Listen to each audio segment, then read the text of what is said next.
Le cheveu est un élément de la pilosité humaine, plus ou moins étendu sur le sommet, les côtés et l'arrière de la tête. Comme les autres phanères, il est composé de la kératine. L'être humain a de 100 000 à 150 000 cheveux. Les chevelures claires comptent plus de cheveux que les chevelures noires ou rousses. La densité est d'environ 150 à 200 000 cheveux par centimètre carré. En moyenne, un individu perd 40 à 50 cheveux par jour. La forme du follicule qui produit le cheveu est une caractéristique génétique et elle influence la répartition des différentes couches de kératine dans le cheveu. Un follicule rond, allongé et perpendiculaire à la surface de la peau va former un cheveu rond et lisse. Un follicule de coupe ovale et légèrement tordu en forme de virgule va produire un cheveu plus plat et frisé. Un follicule elliptique et pas du tout perpendiculaire à la surface comme couché sous la peau produira un cheveu crépus. Les cheveux sont donc naturellement plutôt lisses ou épais pour les Asiatiques, lisses ou fins pour les Européens, frisés, crépus, bouclés ou épais pour les Africains. Bonjour Linda. Bonjour Tante Chiquita. Gouestil aujourd'hui s'intéresse aux cheveux crépus. Et avant toute autre chose, nous commençons notre aventure dans l'histoire du cheveu africain.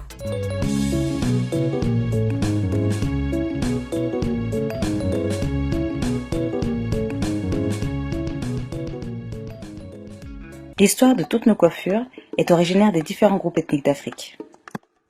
Le premier exemple de dreadlocks remonte à l'ancienne Égypte, où l'on en retrouve sur de nombreux artefacts. Socialement, le soin des cheveux jouait un rôle significatif dans l'identité des tribus africaines.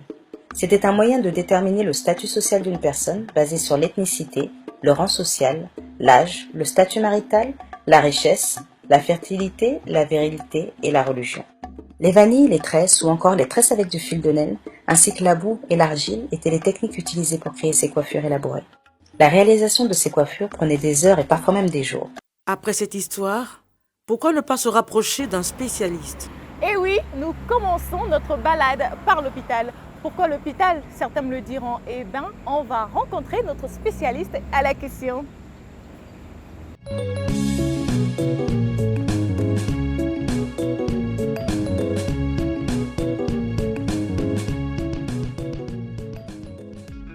Je suis le docteur Stéphanie Nsamgwa, je suis dermatologue au centre hospitalier universitaire de Libreville.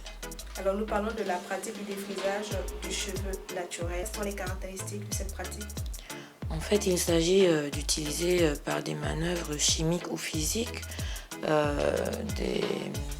des produits qui vont nous permettre, des produits ou des méthodes qui vont permettre de faire en sorte que le cheveu crépus, qui est ondulé et donc qui s'en mêle, de devenir raide.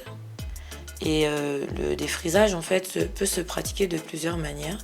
La plupart du temps, actuellement, ça se fait avec des produits chimiques, mais on peut aussi le faire avec ce qu'on appelle le fer chaud, des produits lissants, avec la chaleur aussi, parce que le cheveu, en fait, sa structure peut être modifiée et donc son aspect avec la température ou des composants chimiques. Est-ce qu'il y a des dangers liés à cela?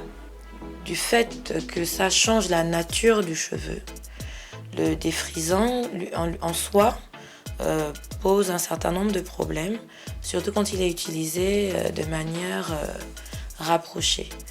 Pourquoi? Parce que ce qui modifie la structure du cheveu, ça change. On voit bien que le cheveu change et de forme, puisqu'il part de cet aspect en tire-bouchon à peu près à une tige raide. Donc sur le plan des molécules du cheveu, elles se réarrangent. Mais il y a le cuir chevelu qui est juste en dessous, qui subit aussi ces produits-là. Et ces produits peuvent brûler, tout simplement. On peut faire des allergies. Et puis, il y a des études qui disent que certains produits qui composent les défrisants peuvent entraîner, quand ils sont utilisés ou à l'âge précoce ou de façon rapprochée, des problèmes urinaires, des problèmes hormonaux, donc emmener par exemple chez les petites filles une puberté précoce ou emmener des fibromes utérins, parce que c'est pas prouvé. D'autres disent que c'est prouvé parce qu'il n'y a pas beaucoup d'études en fait sur le produit défrisant. Mais ce qu'on sait, c'est que lorsqu'on se défrise les cheveux, très souvent, de manière pendant longtemps, à un moment donné, le cuir chevelu souffre et il y a un ralentissement de la pousse, un espacement des cheveux et au bout d'un moment, il y a une maladie qui s'appelle la CCCA. Donc c'est une alopécie centrale centrifuge. C'est justement le fait que vous voyez, il y a certaines femmes au niveau du vertex, les cheveux ont l'air d'être de plus en plus espacés, de plus en plus fins. Et après, des fois, ça fait comme une calvitie, ça devient comme un cuir.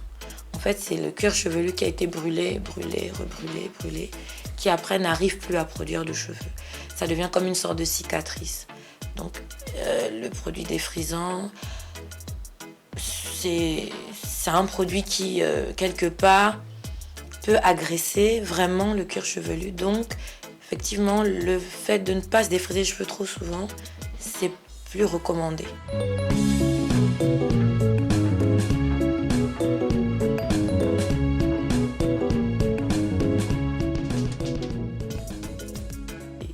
Il y a des études qui pensent que les fibromes utérins, les myomes là, que les femmes ont, parce qu'il y en a beaucoup chez les femmes africaines, seraient possiblement en rapport avec la pratique du défrisage très tôt et de manière répétée. Donc si on part sur cette base-là, avant qu'on ait les preuves de ce qu'on avance, par mesure de précaution, il vaudrait mieux ne pas se défriser les cheveux trop souvent. Pour la puberté précoce, il y a des oestrogènes dedans, donc ça on sait qu'il ne faut pas défriser les cheveux des petites filles. Il ne faut pas le faire, tout simplement, parce que ça va produire des dérèglements hormonaux. Et chez les femmes adultes, de toute façon, mais les femmes qui se défrisent les cheveux le constatent, les cheveux deviennent moins touffus, moins forts. Et puis, bon, quand on se défrise les cheveux, après, il faut faire des soins pour ne pas que les cheveux tombent. Il y a beaucoup de choses qu'il faut faire pour accompagner le défrisage. Ça veut dire que même nous-mêmes, sans être dermatologue ou spécialiste du cheveu, on se rend bien compte que le cheveu défrisé est un cheveu qui est plus fragile. Le cheveu crépus, le cheveu de l'africaine est un cheveu fragile, déjà. Les cheveux des africaines tombent plus et le défrisage les fragilise encore plus. Encourager le retour au naturel de manière générale, c'est bien de ne pas utiliser de produits chimiques. Parce que même si on ne sait pas les dommages que certains produits causent, le mieux c'est de ne pas en utiliser. Mais les gens qui se défrisent les cheveux devraient essayer de ne pas se défriser les cheveux trop longtemps. Parce qu'il y a des personnes qui chaque mois se défrisent les cheveux. Ça c'est des comportements à proscrire. Il ne faut pas se comporter comme ça avec son cuir chevelu. Si on a une chute de cheveux, il ne faut pas se défriser les cheveux. Quand on a des problèmes de cheveux, il ne faut pas se défriser les cheveux, ça c'est sûr, parce que ça fragilise encore plus. Lorsque on est enceinte, il ne faut pas se défriser les cheveux. Et puis lorsqu'on se défrise les cheveux, il faut essayer d'espacer les défrisages, de faire des soins de cheveux démêlants pour améliorer la vitalité du cheveu. Il faut nourrir le cheveu défrisé, plus qu'un cheveu qui serait naturel. Après, évidemment, ne pas se défriser les cheveux, c'est mieux, mais on sait bien qu'il y a des personnes qui ont des cheveux vraiment difficiles à dompter. Mais il y a des possibilités d'utiliser des produits qui vont démêler les cheveux sans les défriser, puisque c'est le problème de base, en fait, le problème du fait des cheveux emmêlés. Qui peuvent aider à ne pas défriser les cheveux trop souvent. Très instructive cette rencontre avec le docteur Stéphanie Nsamingwa. Alors Linda, où nous amènes-tu? Eh bien, cette fois-ci, je vous emmène au charbonnage, quartier nord-ouest de Libreville. On va rencontrer une spécialiste dans la coiffure de cheveux crépus. On y va?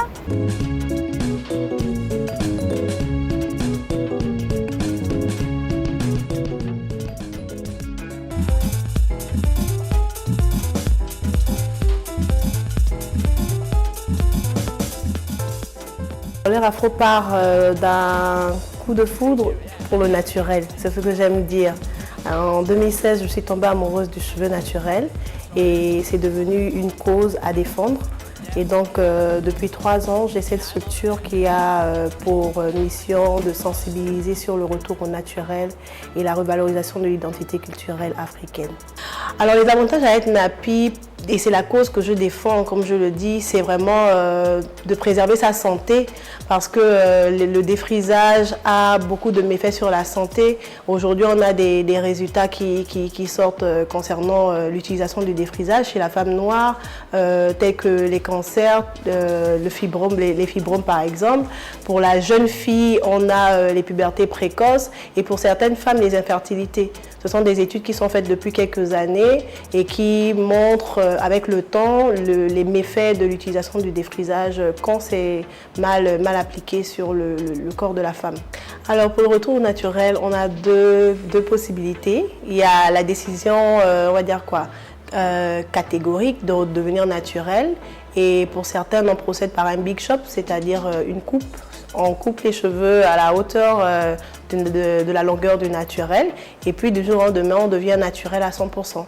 Après pour celles-là qui ont peur de garder les cheveux courts, elles vont passer par la transition. La transition c'est entretenir le cheveu, le laisser pousser pendant quelques temps et une fois que la longueur qu'on a nous convient, qu'on peut assumer, à ce moment-là on va procéder à la coupe des cheveux défrisés. Pour entrer dans la cause que je mène, il a fallu pour moi, il était indispensable de créer d'abord un salon, la plateforme pour accueillir toutes ces femmes-là qui se posent la question sur le retour au naturel, les conseiller et une fois qu'elles sont assises, donc passer au naturel, nous avons des prestations de coiffure, de soins pour entretenir le cheveu. Alors, les valeurs que je défends au travers de l'ère afro, c'est la revalorisation de notre identité culturelle africaine. Pour nous, les femmes, de nous accepter telles que nous sommes, noires, crépus, et en être fiers. Parce que pour moi, j'aime dire le noir est le nouveau standard de beauté, le crépus est le nouveau standard de beauté. Donc si nous, on arrive à imposer ça aux autres, et bien, tout le monde va se plier à ça. Aujourd'hui, le nombre de femmes aux cheveux naturels a vraiment augmenté à cause de la prévention sur la sévérité des produits chimiques utilisés dans les défrisages, les conditions du cuir chevelu, l'envie d'avoir une vie beaucoup plus saine et active et le désir d'avoir des cheveux plus longs et épais.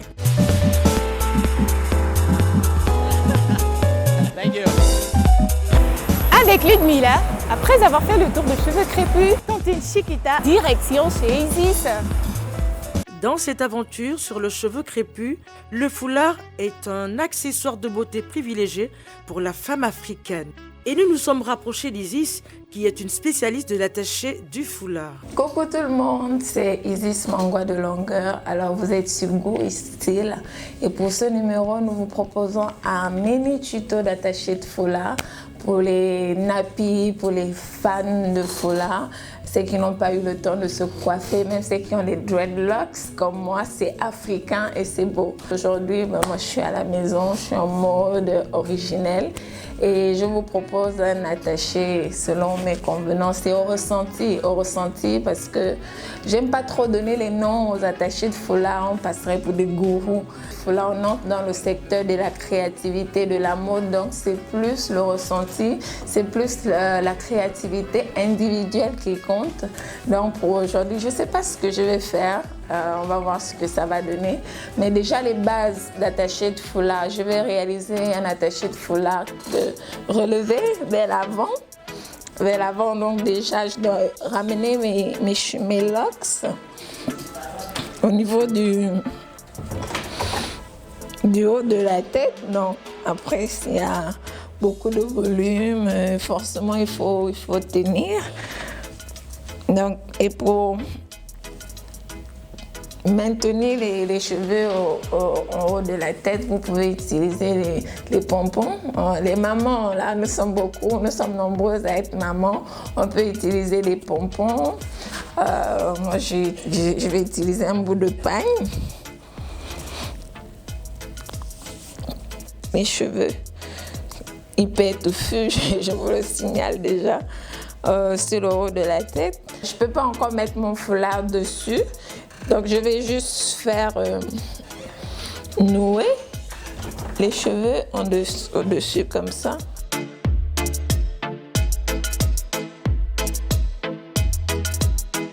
Alors, petite astuce pour celles qui n'ont pas assez de cheveux, pour pouvoir avoir quelque chose comme ça. Donc vous pouvez utiliser une boule de laine. Donc vous voyez, vous posez tout simplement la boule de laine à ce niveau. Mais il faut par contre avoir quelque chose comme ça pour maintenir. Donc ça c'est pour les débutants, donc vous pouvez vous munir de ça pour mieux discipliner la chevelure.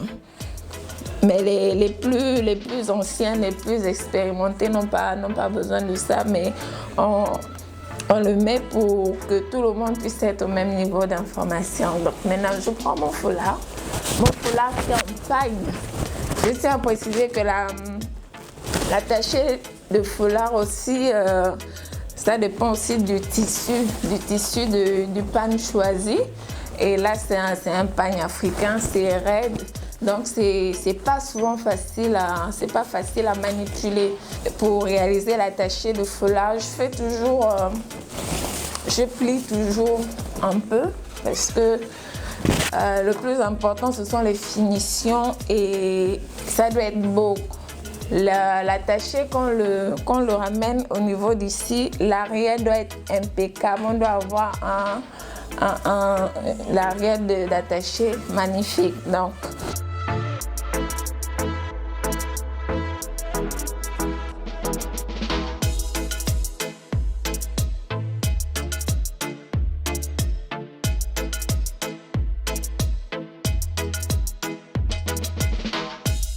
je fais passer en bas pour fixer. Bon, je vois qu'est-ce que ça donne.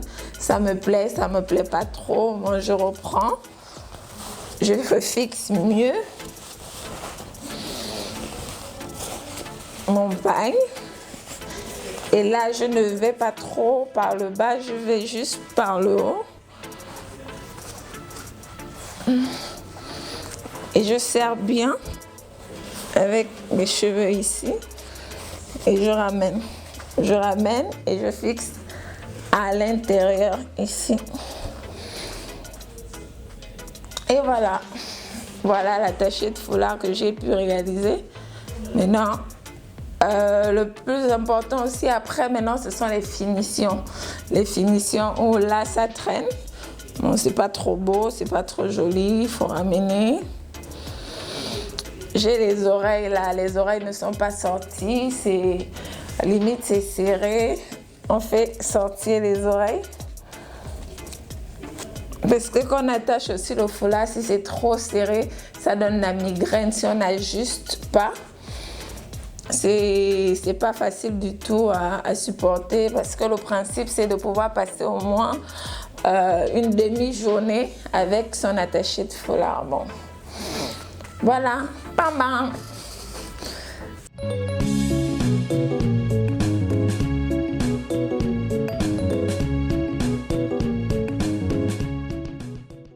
Alors Isis, dis-moi, j'ai envie de continuer ma balade avec mon chapeau. Qu'est-ce que tu en penses? Alors, tu es magnifique avec ton chapeau.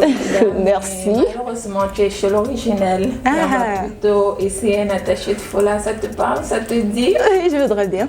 Alors, on essaie un attaché de foulard avec Isis.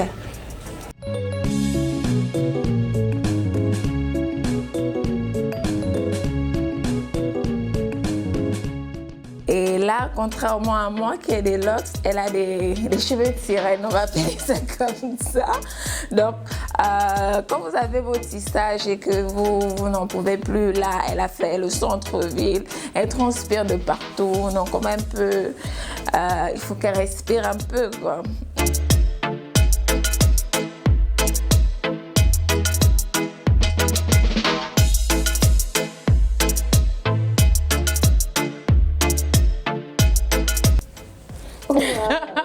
Regardez bien comment quand on pose là, vous savez pas, il y a des choses qui se passent sous les foulards. Défaire mon foulard, au moins c'est du réel, c'est du concret pour enlever. Voilà. Je pose le mien, Linda va me refaire mon attaché tout à l'heure parce que le tuto c'est pas pour rien aussi. Donc on pose comme ça.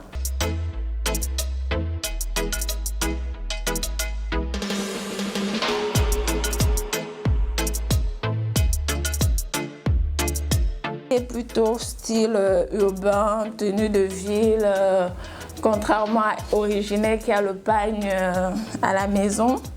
Donc on va prendre un foulard qui se rapproche un peu. J'aime les papillons, Linda. N'oubliez pas, plier un peu le foulard pour les finitions.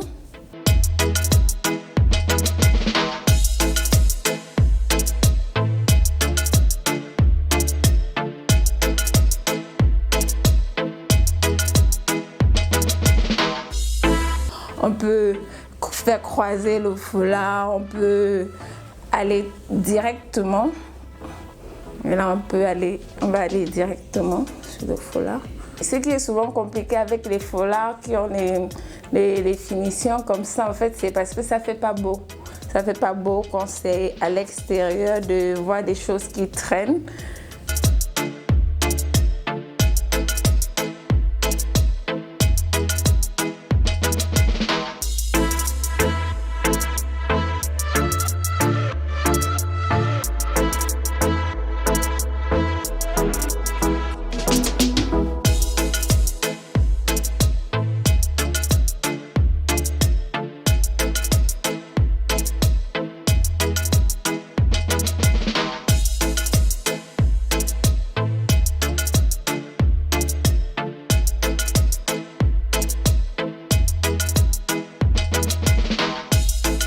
On rajoute souvent un autre foulard au-dessus. Donc ça, c'est le secret des foulards, des grands foulards Rasta que vous voyez. Donc c'est parce qu'il y a plein de choses à l'intérieur. Donc on rajoute, Linda, on y va? D'accord, continue. Mais ça, pour le deuxième, on n'est pas obligé d'aller tout en bas. On peut laisser une petite variante pour voir qu'on a utilisé 2 foulards.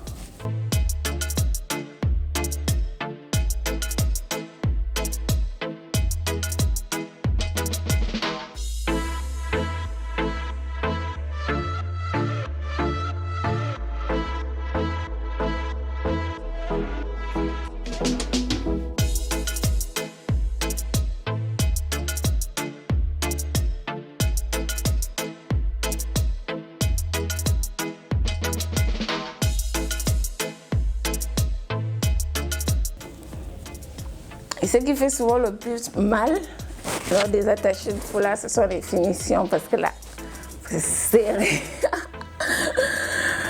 Voilà. Avec un petit oriental, comment tu trouves? Faut le dire, je suis épatée. Je n'ai jamais attaché de foulard sur ma tête. Je n'ai jamais été sublimée de cette façon. Je vais mettre mes verres parce que là, j'avais jamais été aussi fascinée par c'est magnifique.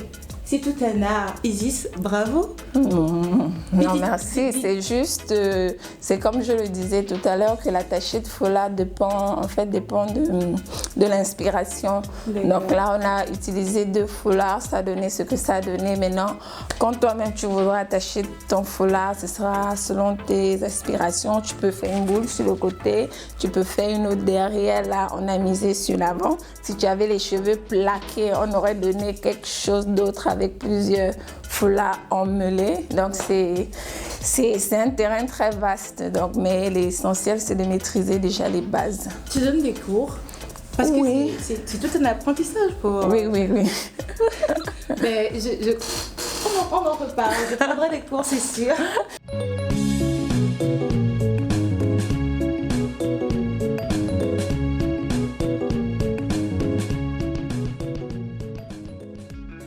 En 1962, l'actrice Cicely Tyson porte des tresses collées pour la série TV East Side West Side. C'était un grand pas parce que ce n'était pas considéré comme une coiffure finalisée pour une femme. Habituellement, c'était plutôt une coiffure pour la maison. Dans les années 60, Angela Davis est devenue une icône du pouvoir noir avec son large afro. L'afro est devenu un symbole de la fierté et du pouvoir noir. Les cheveux crépus et la peau noire sont adoptés et la phrase « Black is beautiful » est apparue.